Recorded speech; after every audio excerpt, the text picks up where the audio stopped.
প্রত্যেকটা রাজ্যের মানুষকে অন্য জায়গায় যাওয়ার, চাকরি বাকরি করার, স্বাধীনভাবে বসবাস করার মৌলিক অধিকার দিয়েছে। কাশ্মীরে কিছু কিছু বাধা ছিল। বিজেপি এসে দাবি করেছিল যে কাশ্মীরে সবাই যাবে, থাকবে, জমি কিনবে, যদিও বিষয়টা কিছু হয়নি। আসলে এই বাঙালিদের প্রতি যে বিদ্বেষ, সেই বিদ্বেষটা মূল কারণ হচ্ছে, অন্যতম কারণ হচ্ছে যে বাংলা বলতে আমরা বাঙালি হিন্দু এবং বাঙালি মুসলিম দুটোকেই বুঝি।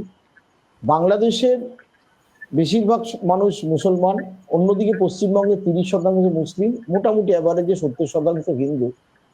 বিজেপি মূলত এই হিন্দুস্তানের তাদের যে নীতি, তারা কখনো চায় না বাঙালিদের যে প্রাইড, সেই প্রাইডটাকে সবসময় তারা ধাক্কা মারতে চেয়েছে। এবং বিশেষ করে যে পরিযায়ী শ্রমিকদের উপর আক্রমণ হচ্ছে দেখবেন, তারা অধিকাংশই মুসলিম।